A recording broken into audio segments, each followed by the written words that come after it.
Stabureaus en flexplekken. Zeeuwse scholen krijgen een metamorfose.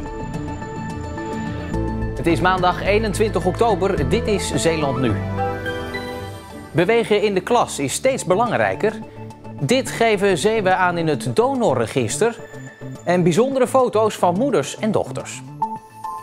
Dames en heren, goedenavond. Het is afgelopen met de hele dag stilzitten aan je eigen tafeltje in de klas. Het Noorderlicht in Goes heeft er als eerste basisschool in Zeeland voor gekozen om het helemaal anders te doen. Zo zagen klaslokalen er in het midden van de vorige eeuw uit. Tafels en stoelen in rechte rijen en allemaal opkijkend naar de strenge meester of juf.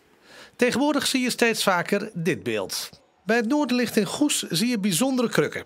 Tafels in de vorm van een arena en leerlingen die niet meer de hele dag op dezelfde plek zitten, dankzij het meubilair van de toekomst. Gedurende de dag kunnen ze bewegen door de klas. Ze hebben niet meer hun laadje in hun tafel, maar in een kast in de wand. Wat ook weer dat bewegen stimuleert. En dat is eigenlijk wel waar de inrichting van de toekomst zeg maar, op geënt is. Bijna de helft van de Zeeuwse jeugd tussen de 4 en 12 jaar beweegt te weinig. Ze zouden bijvoorbeeld 1 uur per dag aan beweging moeten doen, dus buiten spelen. En 3 keer in de week aan spierversterkende beweging moeten doen. En dat houdt in sporten bij een sportvereniging of bijvoorbeeld dansen. Maar tegenwoordig worden veel kinderen met de auto naar school gebracht en spenderen veel tijd achter schermen. Maar de scholen anticiperen daarop.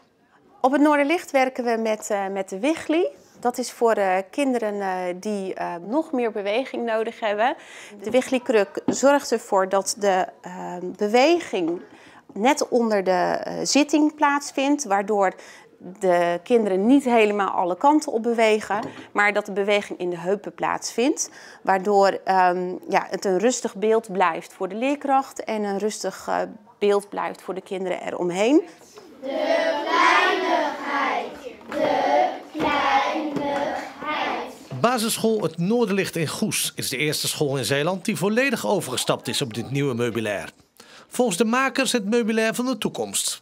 De kruk waar ik op zit, die is ook wel in hoogte verstelbaar, zodat ik daarmee door de klas heen kan. Het is allemaal heel flexibel en ik denk dat dat een groot voordeel is. Ja, ik ben niet gebonden aan een vaste plek. Dus ja, dit is gewoon de klas en ik ben gewoon dadelijk onderdeel van de groep. In plaats van de juf die ergens achter een tafeltje achter de computer verstopt zit. Vandaag was voor de kinderen de eerste dag in het volledig vernieuwde klaslokaal. De eerste reacties waren enthousiast. Ik vind het wel superleuk, want om de pauze ga je naar een andere plek waar je voor de pauze zat. Met andere kinderen. Soms heb je ook wel eens het gevoel dat je het ineens saai vindt en dan wil je met iemand anders. En dan kom je bij iemand anders te zitten, dan vind je het soms niet leuk, maar soms ook weer wel. En ja, dat leuke gevoel heb ik. De voetensteunen zijn heel fijn, want je kan lekker met je voeten erop leunen, ja, eigenlijk. Na de kerstvakantie gaan er meer scholen in Zeeland over op het meubilair van de toekomst. Volgend schooljaar volgen er nog meer.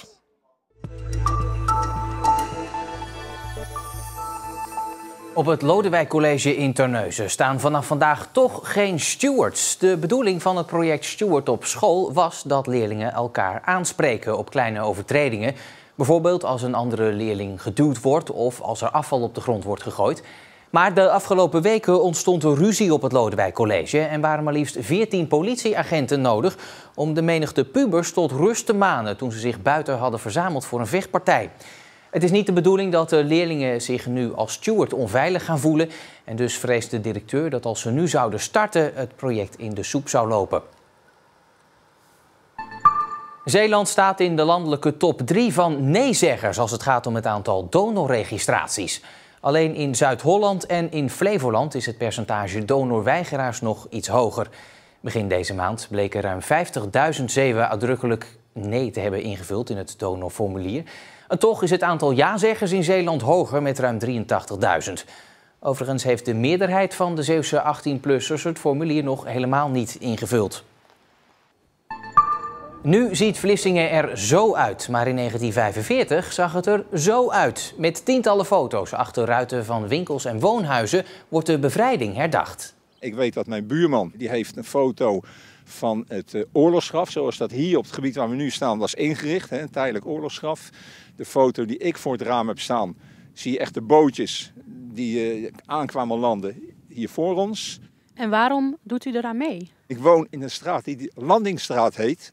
Dat is al een punt, denk je, ja, waarom heet dat Landingsstraat? En dan ga je dus, ja, ik ben er wel geïnteresseerd. En ondanks dat ik zelf niks hier van de oorlog van de bevrijding meegemaakt, spreekt het me toch wel aan. De fotoroute door de binnenstad loopt van Uncle Beach bij de Oranjemolen tot aan het Windorgel. Voorlopig kan er niet gespeeld worden op de velden van hockeyclub Walcheren. Op sportpark Vrijburg zijn de velden 1 en 2 te glad geworden door algengroei en dus te gevaarlijk om op te spelen. Oorzaak van het probleem is het natte weer van de afgelopen weken. En een oplossing is er overigens ook al gevonden. De velden moeten grondig worden schoongemaakt, maar het is nog niet duidelijk of dat op tijd gebeurt voor de wedstrijden van aanstaand weekend.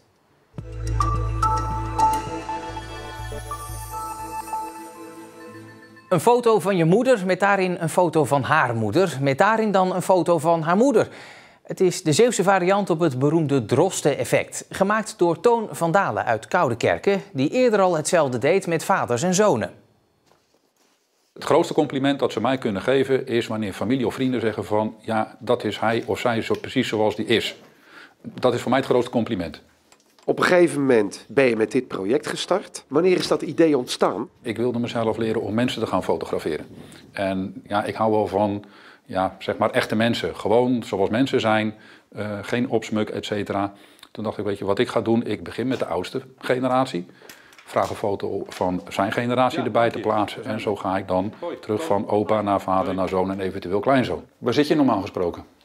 Meestal op die stoel daar wel. Oké, gaan we het daar doen. Wat maakt een goede foto? Dan moet je bijna onderscheid gaan maken in techniek. En ja, moet ik bijna zeggen, emotie. Want je kan een foto hebben waarvan je zegt van technisch, ja, rammelt die aan alle kanten. Maar die roept zoveel emotie op. Dan denk ik dat ik zelf nog meer die kant mooier vind dan de techniek. Ja, moet ik zeggen dat je een beeld hebt dat je echt zegt van wauw, die komt binnen. Zo'n beeld. En dat is voor mij dan een goede foto. Dit is al beter. Die zonnebloem is wel leuk. Krijgen we een beetje Van Gogh idee.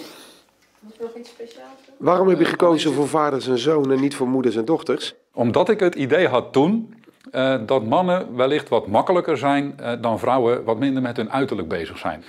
Maar ik moet gelijk zeggen, daar ben ik van teruggekomen. Bij mannen heb je erbij die dat ook heel belangrijk vinden. En bij vrouwen heb je er ook bij die, ja, ik zou bijna zeggen, interesseert het niks, maar die zijn er minder mee bezig. Zit er ook een bepaalde symboliek in de foto's? Ja, is mooi zo. De jongste generatie laat ik de foto vasthouden. In die andere foto staat die foto ergens weggezet. En ja, er zit een soort, aan de ene kant van, goh, als die uit huis gaan, dan nemen die de foto mee om in hun eigen huis te zetten. Maar ook wel iets van, ja, de jongere generatie neemt altijd iets mee van de oudere generatie. Wat dat dan ook is, ervaringen, familietradities. Ja, DNA. DNA inderdaad, er zit van alles in de genen en ja, die symboliek zit er wel in. Je hebt nu zowel de vaders en de zonen en de moeders en de dochters heb je gefotografeerd. Ja. Wat is nu het volgende? Van de vaders en zonen heb ik dus dat boek. Dat ga ik bij moeders en dochters ook doen. En dan een expositie. Want ja, het lijkt me geweldig om al die foto's van al die families, maar ook alle generaties, toch in één keer te kunnen exposeren. Ze zijn geweldig. De bewolking had vandaag duidelijk de overhand. En vooral vanochtend viel nog enige tijd regen. De wind was zwak tot hooguit matig, dus je kon vanmiddag gewoon je make-up bijwerken in de spiegel van de stadshaven van Goes. Morgenochtend dan is het tamelijk bewolkt, maar in de middag dan breekt vanuit het zuiden af en toe, als je mazzel hebt, de zon een beetje door. Blijft op de meeste plaatsen droog en er is weinig wind. Het wordt 15 à 16 graden. Straks dan is er weer een nieuwe uitzending van de derde helft. En vandaag gaat het over voetbal en motocross. Dat klopt, want uit de voetbalwereld Ruben Hollemans, de aanvoerder van Goes, die deze week zijn trainer Ruud Pennings zag vertrekken. En Salar Azimi, zakenman uit Aardenburg en ook eigenaar van een voetbalclub. En verder aan tafel Jeffrey van Kempen, hij is motocrosser en deed dit weekend mee aan de strandcross in Vlissingen. Dat straks en de vierde helft bestaat natuurlijk vandaag weer uit het uitgebreide weerbericht met Britta van Gent. Ik wens u nog een hele fijne maandagavond.